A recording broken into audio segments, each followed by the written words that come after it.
তোমরা কি কখনো ভাপা দই খেয়েছো? যদি না খেয়ে থাকো তবে আমি যেভাবে বলছি সেইভাবে একবার ট্রাই করে দেখো, দারুণ লাগবে।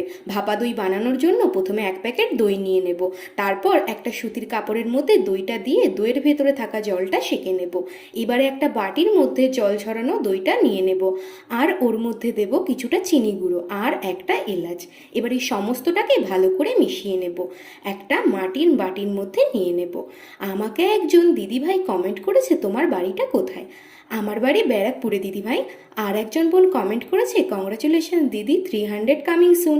থ্যাংক ইউ বোন। তো দেখো, অন্যদিকে একটা কড়াতে জল গরম করতে বসিয়ে দইয়ের বাটিটা দিয়ে 25 থেকে 30 মিনিট ভাপিয়ে নেব। ভাপা হয়ে গেলে নামিয়ে ঠান্ডা করে নেব, আর ওপর দিয়ে একটু আমন্ড কুচি আর কিশমিশ দিয়ে সাজিয়ে নেব। তো রেডি হয়ে গেল আমাদের ভাপা দই। আমার ভিডিওটি যদি ভালো লেগে থাকে তাহলে প্লিজ একটা লাইক কমেন্ট করে দিও। টাটা।